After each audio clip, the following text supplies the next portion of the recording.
Wait. You're going to monotheism. You're jumping it. You're good. But let's not go there yet. When we talk about polytheism, my friends, we're talking about a perception of the world in such a way, which is first hyper-spiritual, and that's a term. Mm-hmm. A hyper-spiritual lens through which reality is perceived, through its phenomena, through its spatial-temporal, space and time layout, and through the ingredients or elements of the human condition. 3 categories.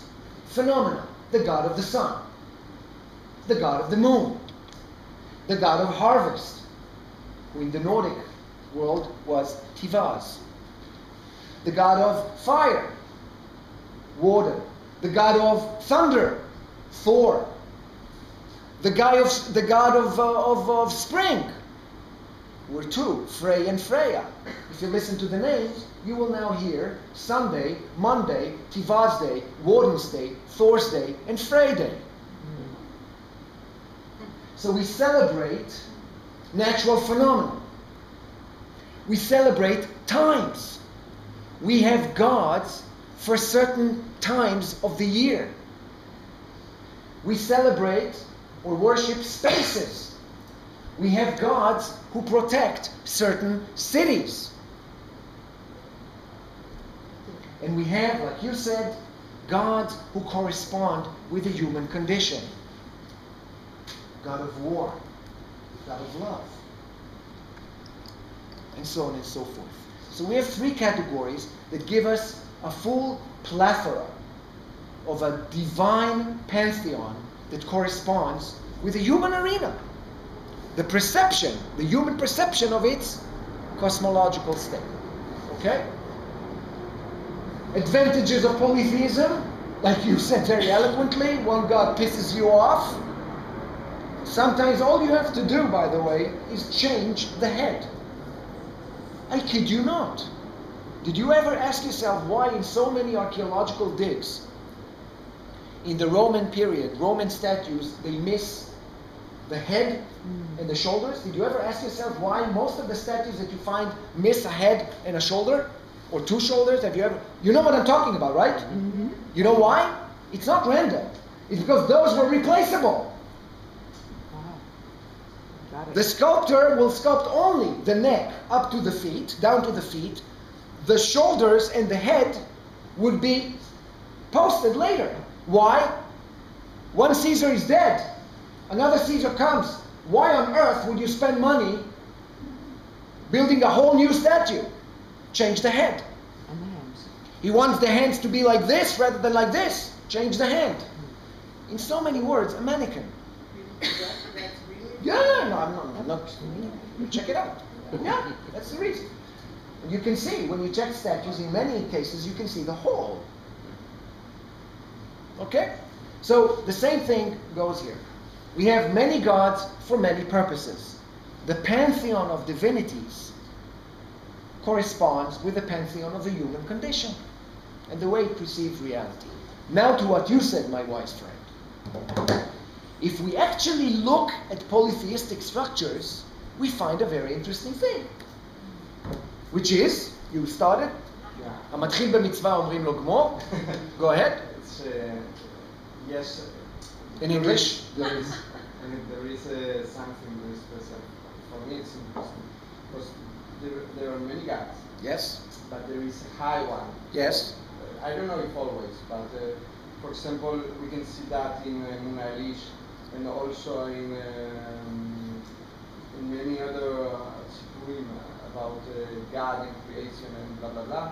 So there are a lot of gods which help the high God. Yes. And sometimes the creation of humanity is for helping the lower gods. God. Okay, good. In so many words, and actually let me take you, I know a little bit about this subject. Actually, if you look at every polytheistic system, you find that ultimately it boils down to a governing single deity. It's a pyramid. It's a pyramid. Sometimes it's more obscure, sometimes there is a trinity there, but if you go deeper, there is always one who governs over all the others, either gave birth to them, or controls them, or has the ability to kill them, or you get the picture. A Zeus. Mm-hmm. In other words, in every polytheistic structure, there is a henotheistic backbone. Henotheism is one among many, but not only one among many, first among all. A hyper divinity. You got what you understood what I just said? Now let me clarify this, because this will be instrumental for us as we continue. Something like primum inter pares? Something like primum inter pares? Primus inter pares. First among you. Yeah, it's the same idea. That's just in Latin. Yeah, but the idea here is the same. It's the same idea. That you have a first among many, but also you have, it's not only a first by hierarchy, it's also the strongest, and sometimes the one who had conceived of the others. It's a hyper divinity. So, very important to understand. When we are talking about polytheism, we're not talking about a random distribution of divinities that corresponds with the three categories that I spoke about, but rather we're talking about a hierarchy of divinities that ultimately reveal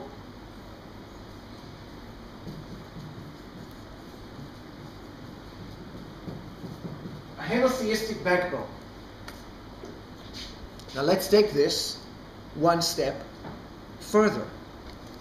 If you understand that in every polytheistic structure there is a henotheistic backbone, you already understand that it's only a matter of time until monotheism will be revealed.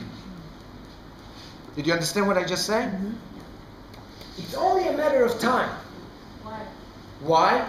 Because ultimately, the human mind, for whatever reason, but sometimes because of social, political reasons, and we'll see that that's what happened in Judaism, will ultimately discard of the lower deities and remain with the prime force. Mm-hmm. Egypt, for example, anybody knows Nefertiti? Mm-hmm. You know Nefertiti, right? Who was her husband? No. Nefertiti was a human. She was a demigod by her own volition, but a human. Who was her husband? A human being. No. A nice name by the name of Akhenaten. Akhenaten, right? That was Akhenaten. Yeah, he was this one. And Akhenaten was a very interesting figure. And what Akhenaten did in Egypt should be studied by anybody who is interested in theology. Because what Akhenaten did, he actually introduced a pagan form of monotheism. Mm-hmm. Those of you who don't know, go and check it out. Akhenaten actually abolished the entire form of lower deities that governed all over Egypt and remained with one single deity that governs everything, and that is the sun. The sun. The sun god. That's why every depiction of Akhenaten and Nefertiti, always, without fail, is governed with the sun disk and its rays governing over them. Always, without fail.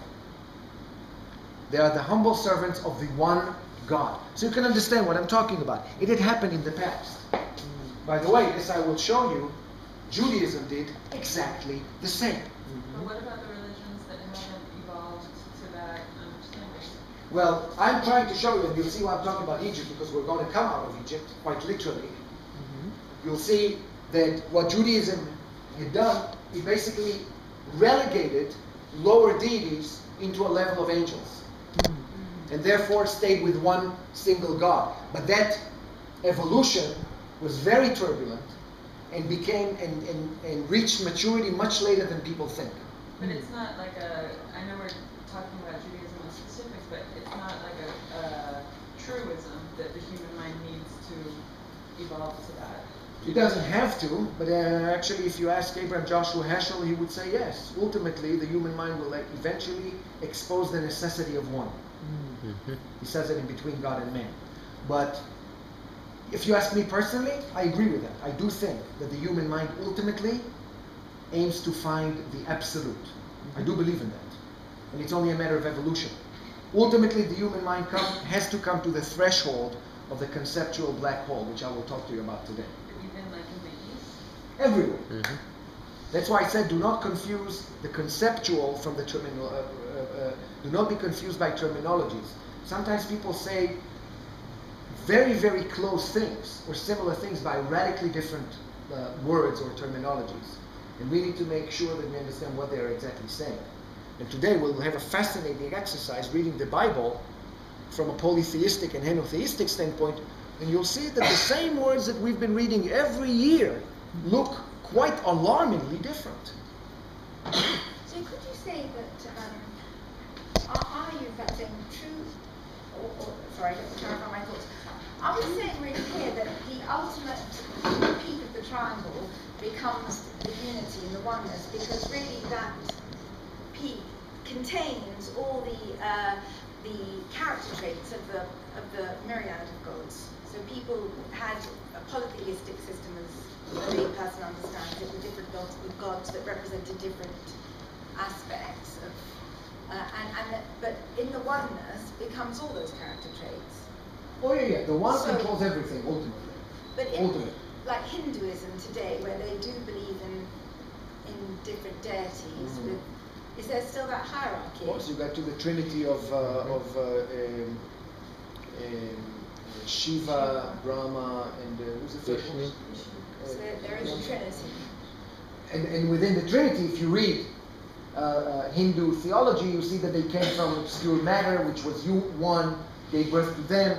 There's always something about theology that goes to the ultimate one that gave birth to everything. It can be obscure, it can be matter, it can be something that is not as clear as in this case, but it is one nonetheless. It's like the physicists today that seek for the unifying equation. Of course. That's trying to human find mind is always trying to seek to get to the most simplest form. Exactly. To the essence of reason, which is Exactly. the simplest form. So Exactly. even in science, forget about Oh, theology, by the way, the they're doing confluence same of thing. science and theological thought is you can feel a library about that, and we'll talk about it even if we have time a little bit today when we talk about the black hole, and I'll show you how these things actually that they fall under the same categories. So let us start, my friends. I want to start now. Let's go to our text. We're going to look through them. We're not going to analyze them deeply, but I just want to give you a few examples. And where I want us to start with is actually the story of the Exodus, or pre-Exodus to be more exact, at that moment when Moses meets Pharaoh. And now I want you to be armed with that knowledge that Moses, and we are not treating the Torah here, no offense to anyone, but we are not treating the Torah now as the Word of God. We're treating the Torah now as a historical story that was written in a certain context, in a certain social context of its own, and spoke a language that first and foremost aimed to give meaning to its own audience, not to us. One of the most difficult things for people who read historical texts is to put themselves in the shoes of the real audience. Remember that. That's what we're trying to do today.